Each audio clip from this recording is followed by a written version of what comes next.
Hello everybody and welcome to my channel. My name is Yahira and this is the List Budgets, and on my channel I bring you weekly cash stuffing and budget with me videos, and today's video is a budget with me, and we are budgeting my weekly paycheck along with a little bit of extra income from Mercari. So let's go ahead and jump right into it. So this week I got paid a total of $802, which is a little higher than I was expecting, so that was nice. And then I also earned $50 from Mercari. Technically earned 54, but I left a couple bucks in my checking account because I pay monthly for Google storage. So I left it in there just to cover a little bit. I had a box of things that I set aside when we were moving to resell, and I finally got around to reselling them. So hopefully seeing a little bit more of that come in. So this week we're working with a total of $852. Coming down to our bills, the first bills, we have my weekly contribution to my shop of $30. Then we have my monthly contribution to my niece's UTMA accounts of $40. They each get $20, and I don't think I invested last month yet, so she'll probably do that with this amount. But yeah, and then we have finally Spotify at $13. So pretty light week for bills, to be honest. We really have $53 in bills. So this has a total of $83, leaving us with $769 to the budget.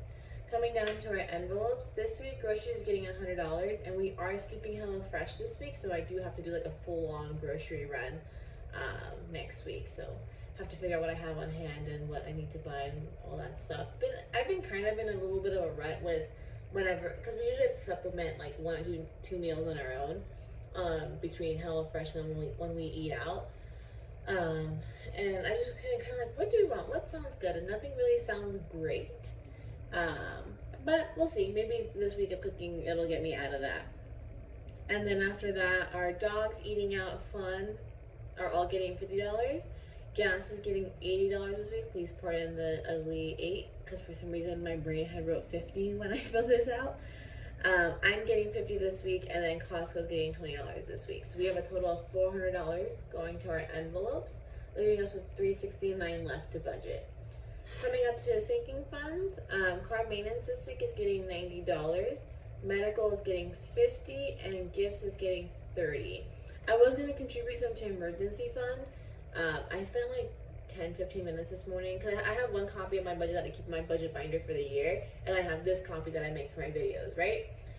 On my one, I was like, okay, everything checks out, did all the math or whatever, contributing $30 to emergency fund, whatnot, whatever. And then when I came to put it here, I'm just like, I was double checking my math. I was like, why is the math not coming up right? Like, why am I $30 short? What the heck? And so I'm like combing through everything, redoing everything all the time. I'm like, no, everything keeps coming up the same. Why is there a $30 difference? Come to find out, on the copy that I have for myself, under sinking funds, I had 50 for car maintenance, 50 for medical, and 30 for gifts. But in sinking fund totals, I only wrote $100 for the car maintenance and medical, not the $30 including gifts. And so that just threw everything off. So I opted for this week, we won't contribute to our emergency fund. I did also make a little bit of a change where, for the most, I think basically for all my videos, whenever I've contributed extra to car maintenance or emergency fund, I've been putting it under extra savings. But at this point, I've been contributing to them pretty regularly. That I'm like, you know what, I'll just put it up here in our sinking funds, because like I said, it's been a pretty regular thing. So it makes more sense to put it up here versus extra savings. So after contributing all this to our sinking funds, we've contributed a total of $170, leaving us with $199 to budget. Coming down to our extra savings, we're going to be sending $9 to our bill cushion. I usually send like the extra like random little dollars to our bill cushion. And then we're sending an extra $40 to our friends visit sinking funds, which after next week we will complete, and I'm very excited. I will be sending $50 to the distant future trip to Lambeau Field. If you're new around here, my dad is a very big Packers fan, and his dream has been to go see a Packers game at Lambeau Field, their home stadium in Wisconsin. But my dad's the kind of person where he would never take himself, even if he had the money. Like, even if he won the lottery tomorrow, won the Powerball when it was like $7 billion or whatever it was. Not $7 billion. It wasn't that much. It was $1 billion.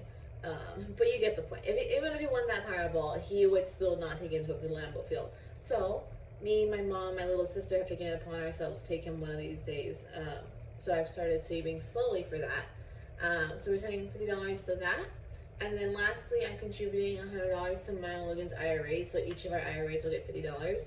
I am thinking about maybe making a small contribution to that regularly as well, like a $20 or $30 contribution to that, a regular monthly occurrence. Just because like I know we have extra money that usually here and there for like savings stuff like that, so it would take some from that. But it is our retirement. It is for the future. And it is something that I do want to get back to with regularly and contributing to that again. Because I was doing that like 2 years ago, but then inflation started hitting, and so that ate up the extra money I was doing at the time. But I think we're in a spot now where we have a little wiggle room, but we'll see. I'm still going back and forth on it. So overall, we're sending a total of $199 to our extra savings. Really, there's nothing left over, and everything's got a place. Again, if you're new around here, we do the zero-based budget method along with the budget by paycheck method. So we break everything down on like a per paycheck basis versus like it's a combination of like a monthly overview, like from when I plan it, but then it's broken down on a week-to-week basis. Week to week because I get paid weekly. Otherwise, it follows your whatever your pay schedule is.